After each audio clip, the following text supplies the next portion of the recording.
morning, everyone. Thank you for joining us this morning. My name is Dani. I'm a member of the Board of Trustees. For those new to UU churches, a UU minister typically leads about 2/3 of services a year. On the other Sundays, like today, a guest or congregant leads service. Today's worship leader is a very special guest, very excited, is JD Stillwater, and I'll be the worship associate.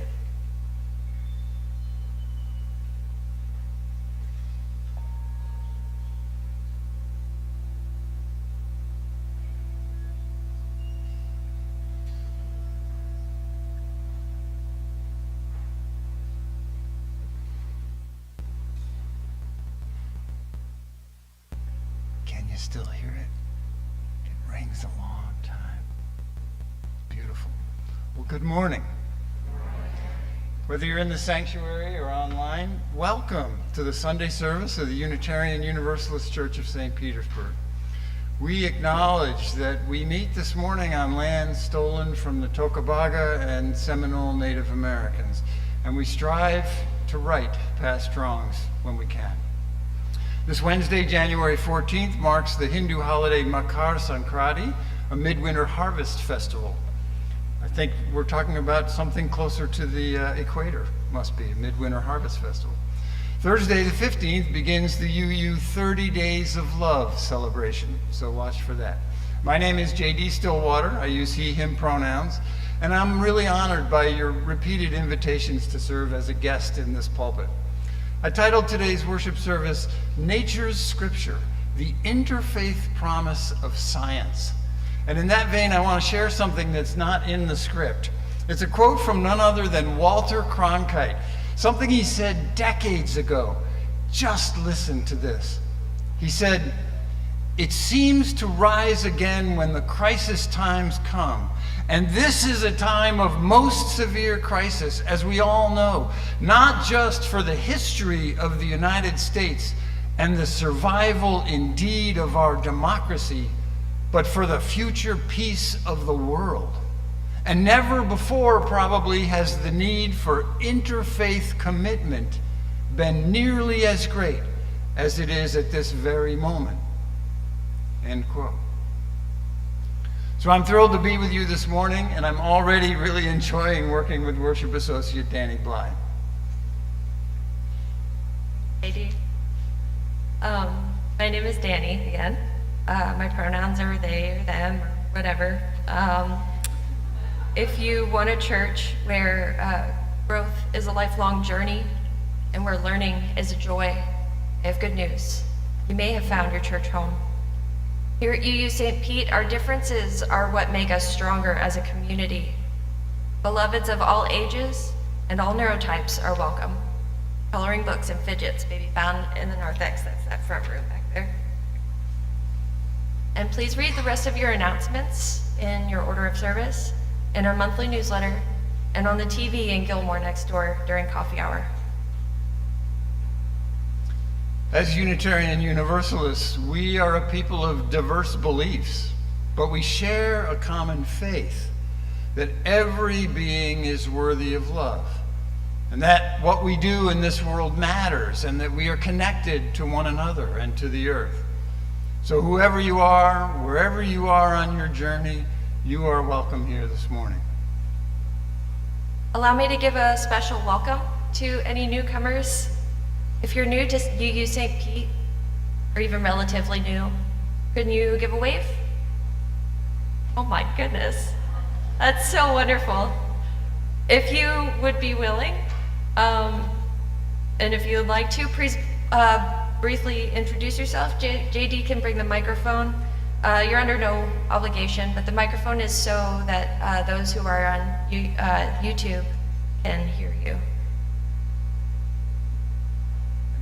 Anyone? Hi, my name is Becky Love. I'm new to St. Petersburg. I got here about the beginning of September, and I was a prior member of the UU church in Summerfield. It's called Tri-UU. So I'm very familiar with this church and decided to come. I think you're going to be my new church. I do have one request while I have this microphone. I don't drive. This I is ha- you right here. I had to quit driving because of my eyes. And so if anyone lives near Pasadena, South Pasadena, let me know. You can give me a ride here sometimes. Thank you. Let's make that connection this morning before you leave. Sound good? Anyone else?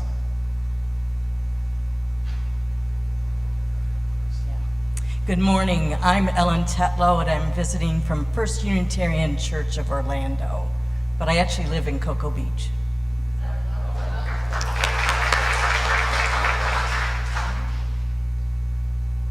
I didn't think I'd be emotional. Hi, I'm Lisa Shields. My sister Emily is a new member here. I have been battling end-stage ovarian cancer for 4 years. It was really grateful to bring both of my children down for a long weekend. One's already flown home, but Cora, my 13-year-old, is here, and we live in Detroit, and this looks like something I'd like to check out when I'm there.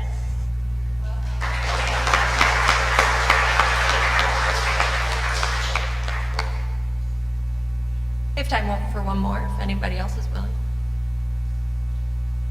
No pressure. Thank you so much for sharing. And let's take a moment to put our cell phones in worship mode.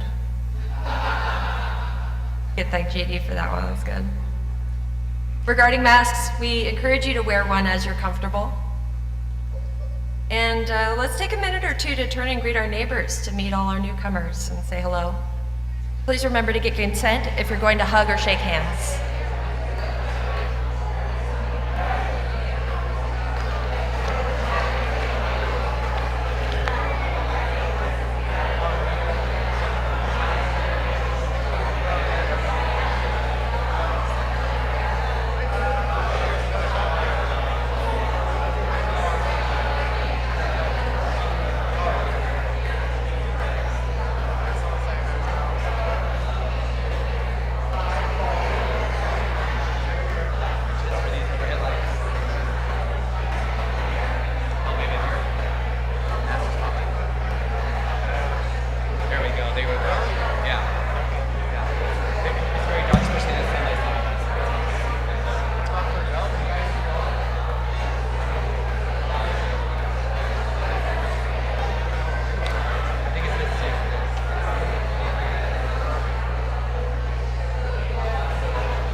While there is no nursery today, there is children's religious education for older children, and we'll now sing the children to their class.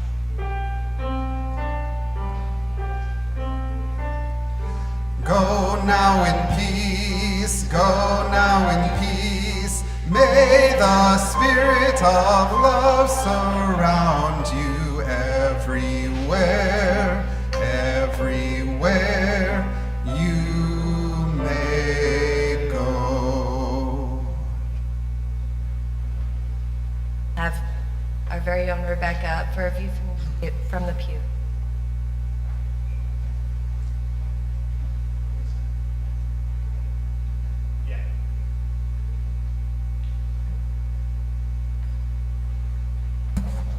Hi, I'm Rebecca Wilson. My pronouns are she, her, and ella, because I also speak Spanish.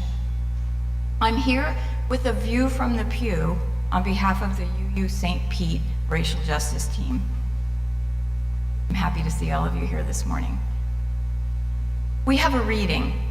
It's an excerpt from an opinion piece that was published online at theroot.com last Thursday, January 8th. The writer is Wayne Washington, a Black man who works as a reporter for the Palm Beach Post on the southeast coast of Florida. The online headline for the piece reads, "Why ICE fatally shooting a white woman will make all the difference in the world." And the tagline reads, "Opinion, Renee Nicole Good is not the first person an ICE agent has killed, but it's the first that's garnering collective outrage for one reason." This past Friday evening, we held a vigil here in our church to honor Renee Good and all victims of United States Immigration and Customs Enforcement, ICE. We had about 200 people here in our sanctuary, mourning, singing, chanting, listening to speakers, resolving to make change. Our friend Charlotte read this piece on Friday night, and I wanted to share it with all of you. So here's what Wayne Washington had to say. Renee Nicole Good, a young, white, conventionally attractive woman and mother, was shot to death by an ICE agent in her car on a street in Minneapolis, a major US city with a majority white population. The tragedy is too common. The optics are much different than what the public is accustomed to when they think of ICE or police victims. The victim here was a member of America's most protected demographic, the one that it has historically strived to keep safe, often to the detriment of Black folks. So is Wednesday's shooting the turning point in which even ICE apologists start turning their collective back on President Donald Trump's tireless tirade on undocumented immigrants? This is still Wayne Washington writing. What happened to Good is shocking, horrific, and utterly maddening.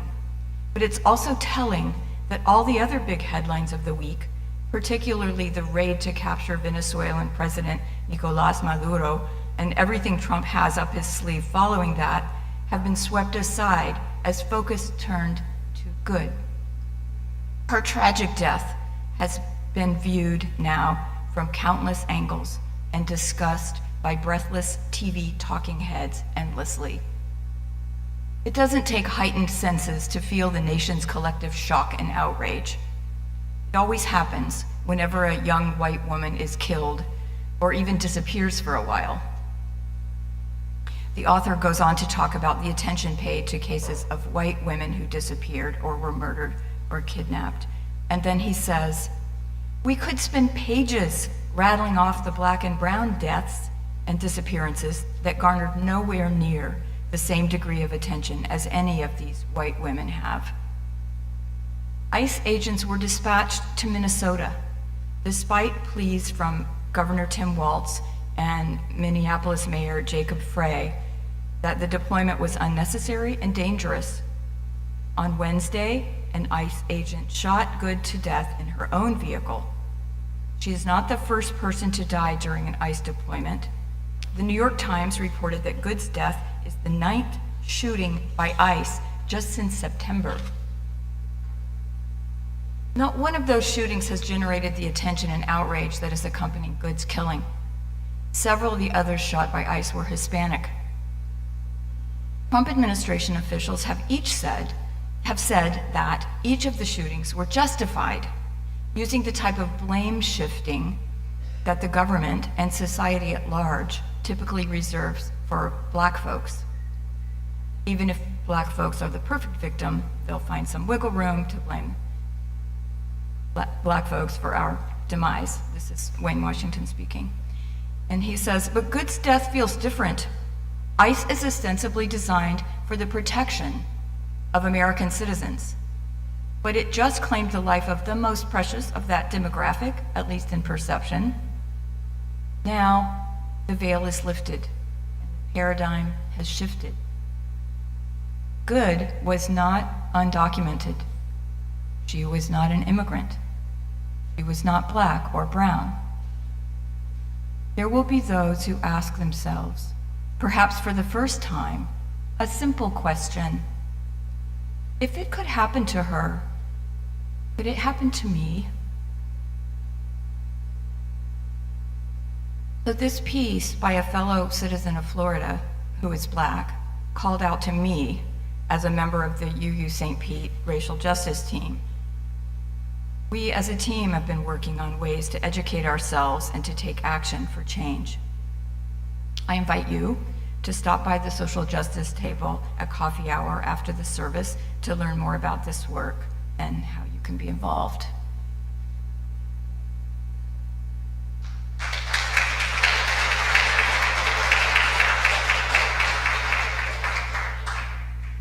Let's join our voices in singing our first hymn, Gathered Here in the Mystery of the Hour. It's number 389 in the gray hymnal.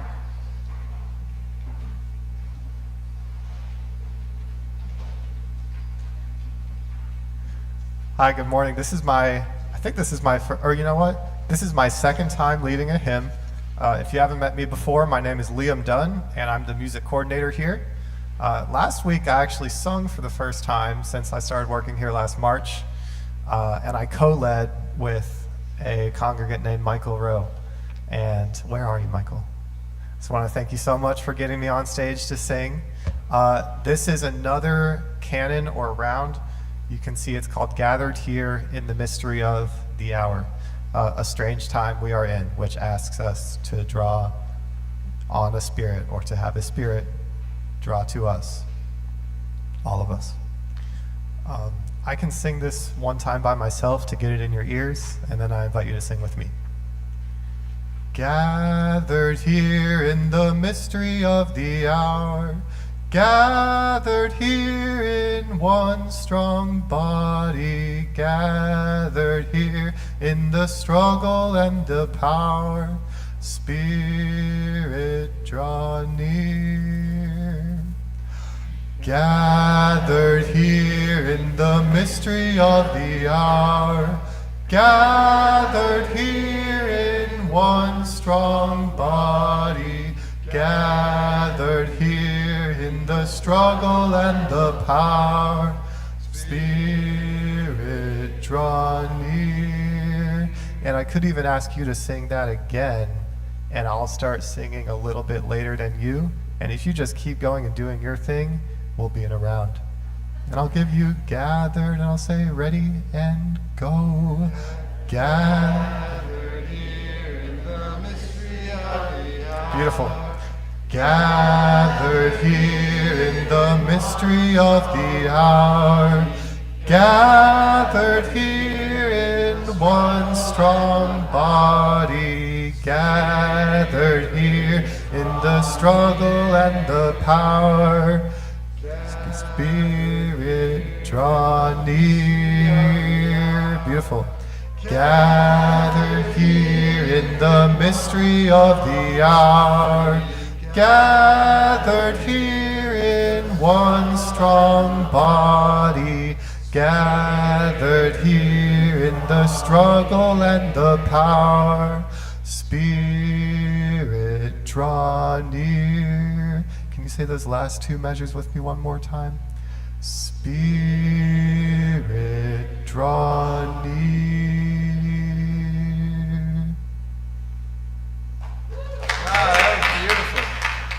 Please remain standing for our unison chalice lighting.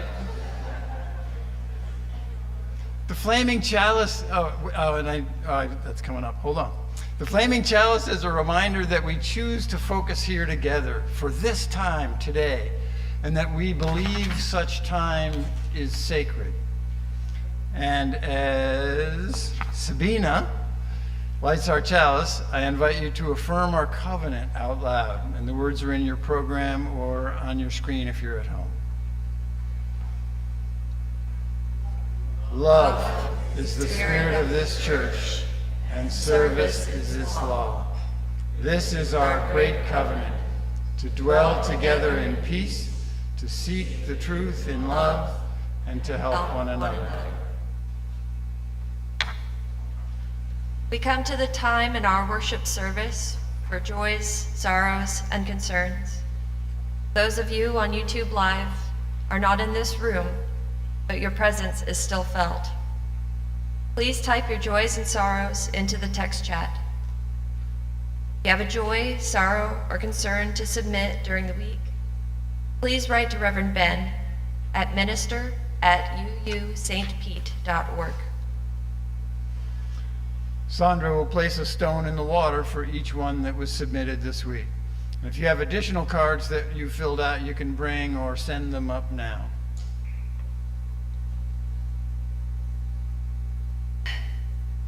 Each week, we appreciate someone or someones who worked hard to accomplish our mission. This week, we have a stone of joy for those who cleaned the church inside and out last week. Can we give them a round of applause and thank you so much. And an additional stone for all those who worked so hard to make Friday's vigil possible on such short notice.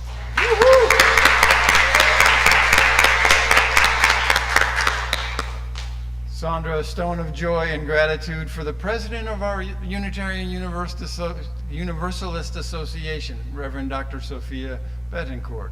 And another stone for our UUA staff and leaders, especially those here in the Southern Region office.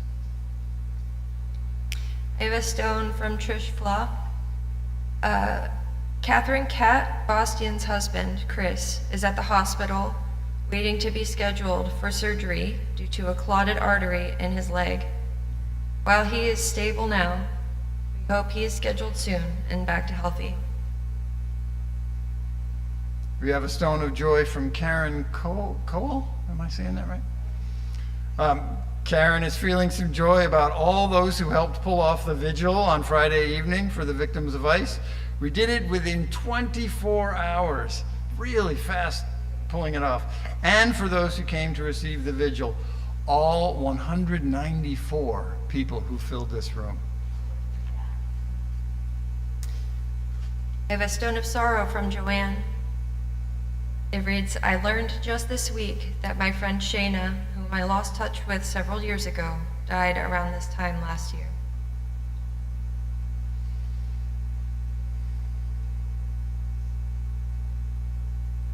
And we can place one final stone for those joys and concerns that remain in our hearts, perhaps too tender to be spoken out loud. And may all of us find a comforting and compassionate presence in the warmth of fellowship and community. I'd like to invite you to say our UU St. Pete mission aloud with us. It is printed in your order of service. It's not? Well, maybe JD and I can just remind you. Our mission is to be an inclusive, evolving religious community that inspires spiritual and intellectual growth to make our world a better place. We bring our mission to life through our wide range of shared ministries, social justice, religious education, pastoral care, and many more. The mystery is that we are connected, even when we feel apart. Let us rejoice in being in a beloved community that reminds us of it as we enjoy some companionable silence together.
Typically at this point, we would sing Spirit of Life together, but in your programs, you'll see it's noted as 318, We Would Be One.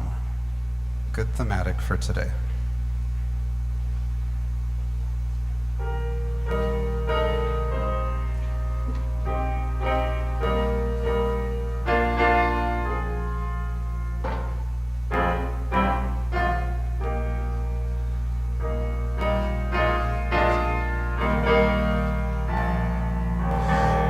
we would be one, as now we join in singing our hymn to pledge ourselves anew to that high cause of greater understanding of who we are and what in us is true. We would be one in living for each other, to show to all a new community. We would be one in building for tomorrow a nobler world than we have known today. We would be one in searching for that meaning which binds our hearts and points us on our way. As one we pledge ourselves to greater service,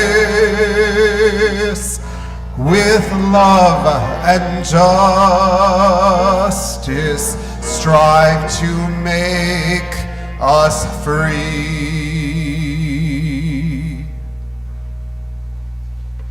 Beautiful. Well, Dani and I want to share a reading from John Burroughs, and just for fun, we're going to tag team it. And if you don't want to look like you're watching a tennis match, it's okay to just close your eyes and take it in contemplatively. Or you can do the back and forth. Here we go. For my part, I do not have to take my faith in out of the wet and the cold. It is an open air faith, an all year round faith. Neither killing frosts nor killing heats disturb it. Not tornadoes, nor earthquakes, nor wars, nor pestilence, nor famine make me doubt for one moment that the universe is sound and good. The forces which brought us here and provided so lavishly for our sustenance and enjoyment, That gave us our bodies and our minds, that endowed us with such powers, that surrounded us with such beauty and sublimity, that brought us safely through the long and hazardous journey of evolution, that gave us the summer sun, the midnight skies, and the revolving seasons, that gave human love and fellowship and cooperation, childhood, motherhood, and fatherhood, and the sense of justice and mercy are beneficent and permanent forces. They are directed to me personally because they are directed to all that live. They are the cause of the living, the essence and sum of all life on the globe. I do not mind if you call them terrestrial forces. The terrestrial and celestial are one. I do not mind if you call them material forces. The material and the spiritual are inseparable. I do not mind if you call this view the infidelity or atheism of science. Science, too, is divine. All knowledge is knowledge of God. End quote. And now a treat from the bell choir.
One of the things I love about UUs is that we really try to reach across theological differences.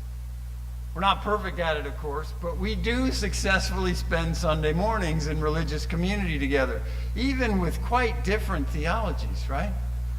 And it's not just us. People of goodwill all over the world do their best to reach across theological and scriptural divides. But what if there were no scriptural divides? In other words, what if there were a common scripture that was shared by all the world's religions? Well, the dictionary definition of scripture is really short. Religious writings regarded as holy or sacred. And our UU tradition has many sources. They're listed in your hymnal. But are they sacred to us? Pagan priestess Starhawk once wrote that something is sacred when there is no end, no goal that would justify its destruction or desecration. And that suggests that sacred texts describe things or ideas that must be protected, revered, cherished. Well, a couple of years ago, I learned about a podcast called Harry Potter and the Sacred Text. So, yeah, right?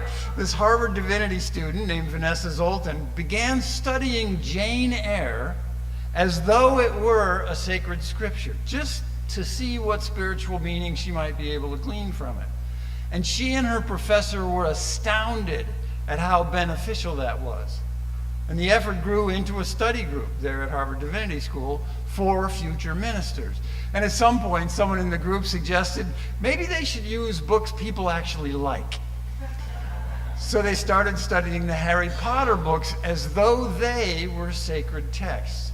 And it grew into a podcast. And now, a decade later, some 20 million people have benefited spiritually from studying the Harry Potter books as though they were scripture. And that's in spite of J.K. Rowling's dismaying transphobia. And their point is not that Harry Potter is a sacred text. It isn't. They chose it because it's well known and there's a lot going on in the plot. And I mention this because I think if people can glean spiritual insights from studying Harry Potter books as though they were sacred, we should be able to do that with almost any text, right? Well, what they're doing is called exegesis. It means interpretation of a text, especially sacred texts. And Vanessa and her team say in a big, bold font on their website, "We believe that in treating texts as sacred, we can learn to treat one another as sacred." And they emphasize that this works because of three things: trust, rigor, and community. Trust that the text can yield generous rewards. Rigor, well, here's how they put it. They say the text in and of itself is not sacred, but it is made so through our rigorous engagement with it. And then community, in that it takes a village to be uplifted together, to make holy meaningfulness from a text that's studied in community. Well, if millions of people can extract spiritual enrichment from studying the Harry Potter books, then if we had a global text that was generally regarded as sacred, what miracles could arise from interfaith study of it? Especially if we studied it with trust, rigor, and in community. I think the world might be very different. I think Walter Cronkite would approve. If we had a common scripture, different people would probably make different meanings from it. And that's okay. As you know, the billions of Christian, Jewish, and Muslim people who study the book Christians call Genesis have lots of different takes on the role of women, for example. So clearly the same text can sometimes yield vastly different interpretations. So a common scripture doesn't necessarily prevent misuse of it or guarantee religious reconciliation, but I think it might help.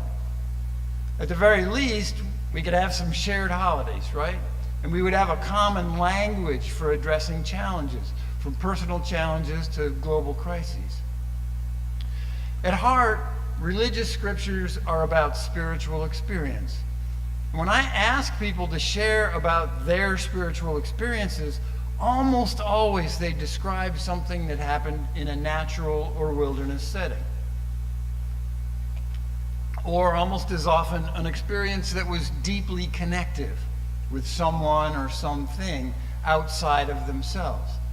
And very often, both connective experience in nature. Well, here's the big reveal that you knew was coming. And that is that we do have a common global scripture, and you've been living and worshiping in its pages your whole life. Perhaps never considering its spiritual potential, its sacred depths. It is tremendously rich in theological content. Our common scripture is nature, natural, physical reality. A vast cosmos we now know to be at least 47 billion light years across. A universe that includes everything on Earth, along with uncountable other Earths. Did you know that there are more solar systems in the visible universe than there are grains of sand on Earth? You might have heard that from me last time I was here. But take a minute to just let that sink in. There are more solar systems in the universe than there are grains of sand on the Earth. Astronomer Neil deGrasse Tyson says, we are a speck on a speck on a speck on a speck. Really, really small. One of those pictures, this one, is a photograph of Earth taken by Voyager 1 from beyond the orbit of Neptune. Your entire life, all of human history, all of evolution took place on that tiny speck. Carl Sagan described it as a pale blue dot suspended in a sunbeam. A speck. Now imagine if your own Holy Scripture, whatever that might be, contained a sentence like this: the sun is a fire bigger than 1,000,000 worlds, and there are more suns in the heavens than grains of sand in the whole world. What meaning would you make of that as you studied it? How does it feel to contemplate that? Now imagine that that isn't just a sentence in a book recorded by a revered prophet long ago, but a present-day reality you can see with your own eyes. Imagine that anyone can see it and engage with you about what it means to them, how they feel knowing it. How do you feel knowing this? A lot of people say it makes them feel really small, really insignificant. It is humbling. And a bit of humility might be just what we need at this time in history. On the other hand, as far as we know, the only complex life in the entire universe is here, on this speck. 2 trillion galaxies of stars, and this tiny dot of a planet may have the only eyes, the only hearts, the only love, the only minds to appreciate all of it. So, are you a speck, or are you precious beyond measure? Science just describes, and in that regard, it's a text. It doesn't tell us what it means, it doesn't tell us what to make of it. Science concerns itself with what is. It's up to each of us to determine what it means, to do the exegesis, to interpret it for our time and our context. And human beings are hardwired to do this, for making meaning. We can't avoid it. We think in metaphors and analogies. So, am I a mere speck, or precious in thy sight? I say both.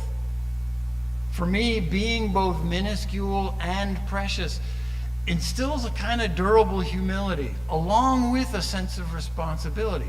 It says, I'm not in control here, and what I do really matters.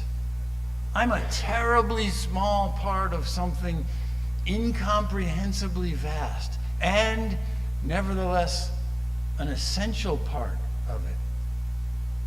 Richard Louv says, all spiritual life begins with a sense of wonder.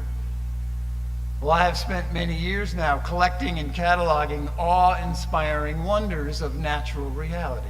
And I call them revelations because they get revealed as scientists do their work.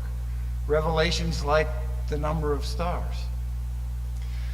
When I meditate on science revelations like this and interpret them like the chapters of a religious text, I see patterns that offer to help heal a wounded society on a critically ill planet. And I call them the insights. And I want to just skim through 3 of them. First, let me say that what I'm about to share is partly science and partly exegesis. It's interpretive meaning making from the findings of science. Somebody else might look at the same science knowledge and interpret it differently, and that's okay.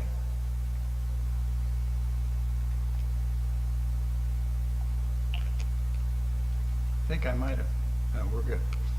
So evolution, bolstered by multiple lines of genetic evidence, tells us that there's only one family of people on Earth. Do we treat each other like family? With multiple wars raging, I think you know the answer to that. So imagine you're at an extended family reunion and a cousin you've never met before shows up. How will you greet them? Everyone on this planet is a distant cousin you haven't met yet. And of course, I'm not just talking about people who are easy to know and get along with. I'm talking about the panhandler I ignored yesterday, and the guy who cut me off on the road, people with unfamiliar ways, and world leaders that I regard as evil. Well, those are my cousins too. And this doesn't thrill me. This isn't all sweetness and light. I don't like being related to people who do awful things. Revelations are not always comfortable. And that's true of most sacred scriptures, right? Discomfort is part of the spiritual journey. Our choice is to face the truths they reveal or live in some superficial denial of reality. All humans are cousins. Every conflict is a family conflict. Every war, a civil war. Recognizing this, for me, has been profoundly meaningful. And it's why I'm already against the next war.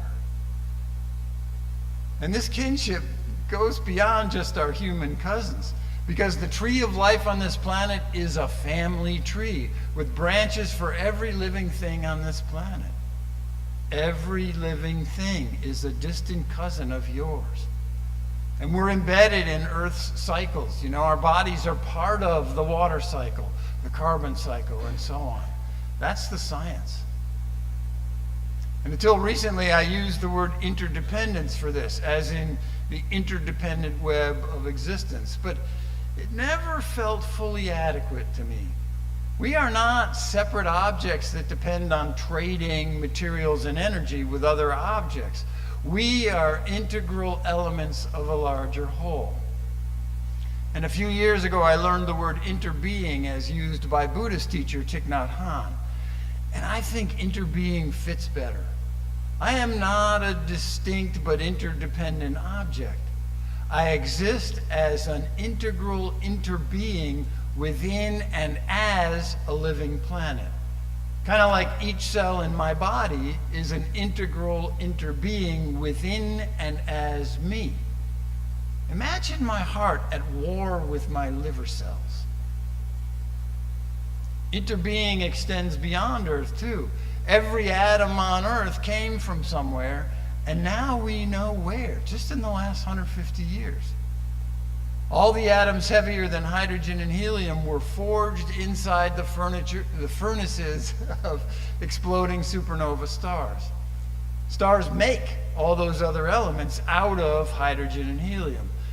Remember, this is the origins of our bodies I'm talking about. Did you know that the main elements in your body are in the same order of abundance as elements in the universe as a whole? With exceptions for helium and neon, they don't play well with others, and they're extremely rare here on Earth. I want to show you a short clip about this. I know that the molecules in my body are traceable to phenomena in the cosmos. And it's our 15 pounds of gray matter that figured this out. There's a kinship with the cosmos that resonates deeply with New Age thinking, but I'm not apologetic about that. It's what we find. If whatever we find resonates with whoever, go ahead, take it. And when I reflect on our kinship with the cosmos, when I do the calculation that shows that a 15-ton meteorite that we have in the center of the Rowe Center for Earth and Space, it's an iron meteorite. When I do the calculation that shows that if you take all of the iron from the hemoglobin of the people in the tri-state area of New York City, you can recover that much iron out of their blood, and realize that the iron from that meteorite and the iron from your blood has common origin in the core of a star. Tell me what part of my brain is lighting up, because that excites me. That makes me want to grab people in the street and say, have you heard this? My body is a microcosm of the cosmos. I'm a reflection of the whole, acting within the whole, for the whole. Interbeing. Going back further, we now also know where the first atoms, those first atoms of hydrogen and helium, came from. They came from light. Those first atoms condensed out of extremely intense light energy at the beginning of time in a process called Big Bang nucleosynthesis. Gravity later collected those atoms together to make the first stars, which then exploded to make heavier atoms like iron and carbon and nitrogen, which gravity later collected again to make the first planets. Taken in context with lots of other passages from the scripture of nature, to me this means that my family tree goes all the way back to the dawn of time. And I am interbeing with everything in the universe. We are the universe, come alive, and in a state of total unity with all of it. Cooperation. When I was a child, my parents were Shackley distributors, and my dad is here this morning, which I'm thrilled about. His ears might be burning in a second here. They were Shackley distributors, which meant that for us kids, a treat was a Shackley energy bar. And believe me, these things are nothing like candy. And one day, I noticed that a colony of ants had made an ant-sized hole in the wrapper of an energy bar that had fallen unnoticed under a radiator in my parents' office. And to their credit, my parents treated this as a science project and let the ants eat. And those ants were fascinating to me. I spent hours on my belly watching them day after day, noticing how they walked in thin lines like highways, complete with passing lanes, and how they touched antennae with each other as they passed. Well, within a few weeks, the ants had carried off the entire bar, one tiny mouthful at a time. Why am I telling you this? Well, survival of the fittest does not mean survival of the strongest or fastest or smartest. The fittest means those who are best aligned with their environment. And environments change, so fittest means different things in different times and places. In the 3.5 billion years of life on this planet, survival of the fittest has most often meant survival of the most cooperative.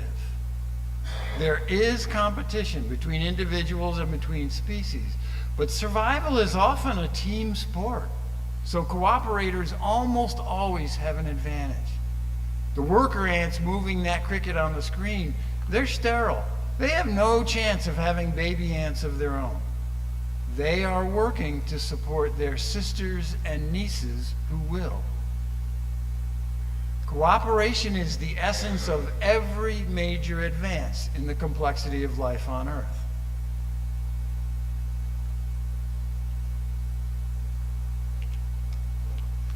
The fossil record consistently reflects greater and greater scales of cooperation, building up in layers of biological complexity.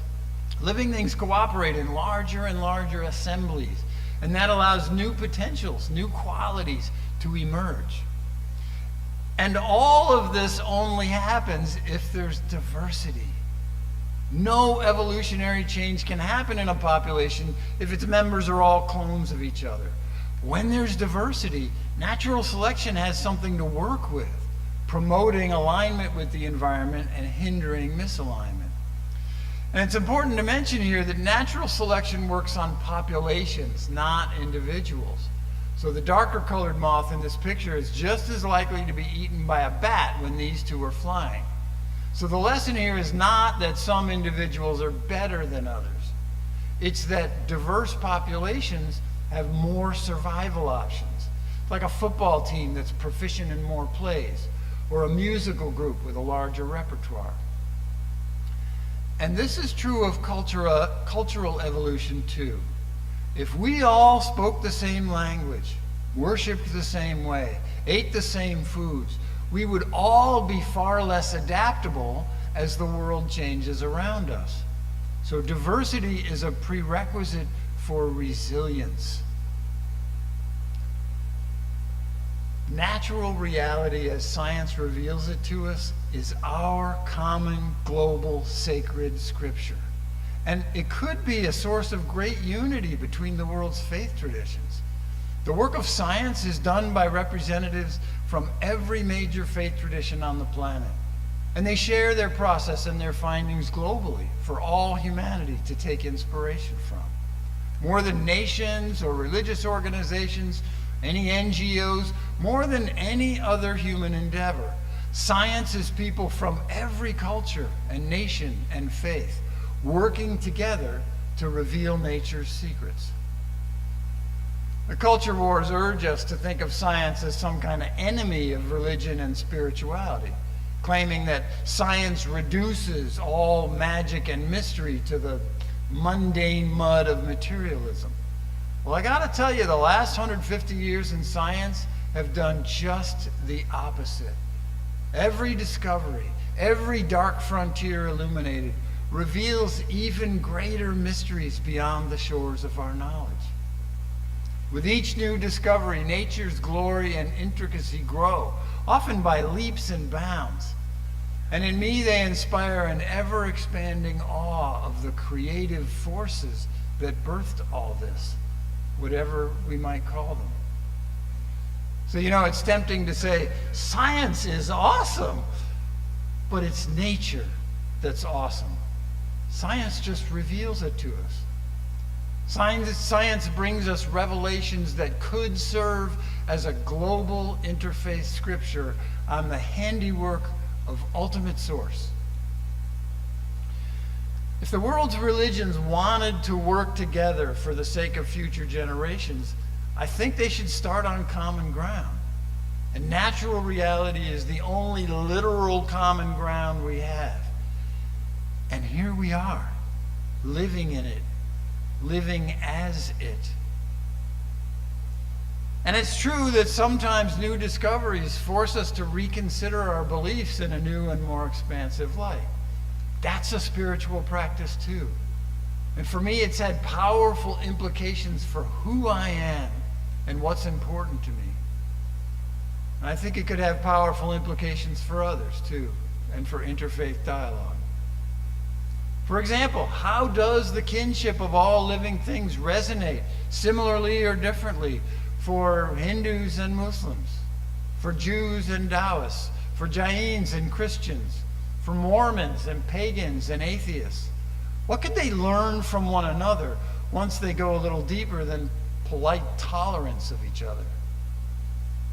The fact of our kinship is something we all share because we are it. We are that kinship. And I think they're our cousins, the geese. That's awesome.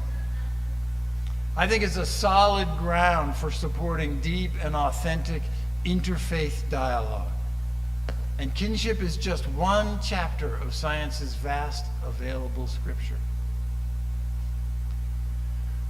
When something is sacred, nothing can justify its destruction or desecration. The text in and of itself is not sacred, but is made so through our rigorous engagement with it. We believe that in treating texts as sacred, we can learn to treat one another as sacred. Nature is a sacred text. And sacred texts describe things that must be protected, revered, cherished. Approached with trust that studying nature can yield spiritual rewards, rigorous, earnest engagement to make it sacred, and in community, studying in community, local and global interfaith communities. Natural reality, as science reveals it to us, could be the biggest, widest, most inviting bridge between faiths ever proposed. When we treat nature as sacred, knowing that our bodies are one with the whole of creation, we might just come to treat one another as sacred too. Sacred elements of a sacred planet, minuscule and precious in a vast and glorious cosmos. May it be so, and blessed be.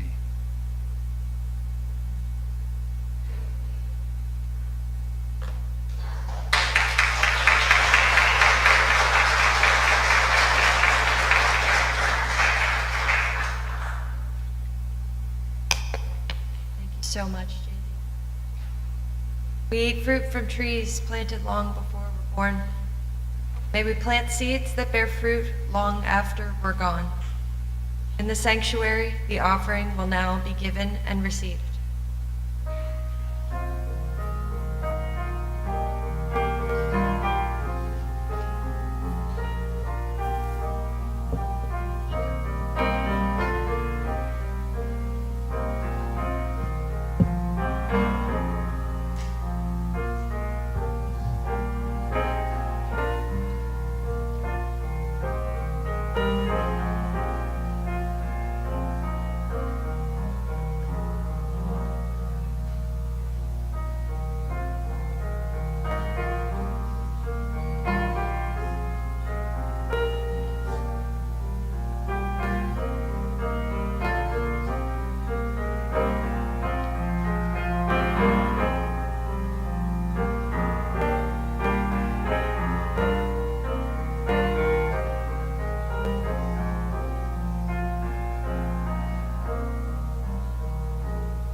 Generously given and gratefully received.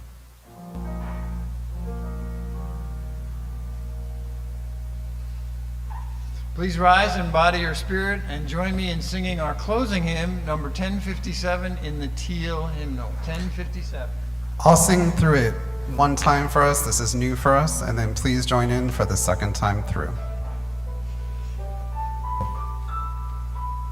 Go lifted up. Love bless your way. Moonlight, starlight, guide your journey.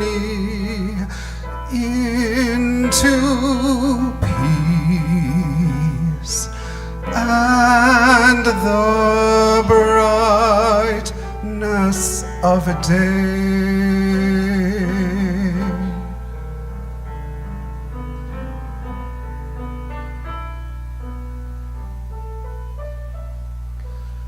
Go lifted up, love bless your way.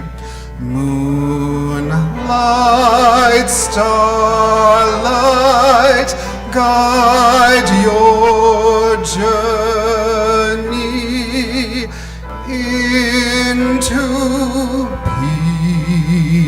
peace and the brightness of day.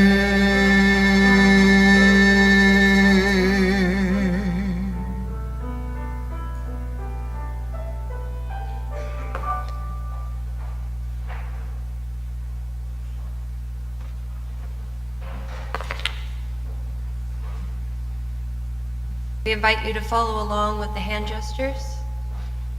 Light of truth to the head, warmth of love to the heart, fire of courage. Ina extinguishes our chalice. The words "To you, St. Pete's traditional chalice extinguishing" are in your order of service, I hope. We extinguish this flame, but not the light of truth, the warmth of love, or the fire of courage. These we carry into our heart and out into the world. So as we go, lifted up by our highest hopes for a world of kinship and cooperation, a world of unity within diversity, let us each embrace our small role in bridging the world's faiths. Let us work with others to make meaning of this magnificent universe we all share. Go in peace, go in love, and go together.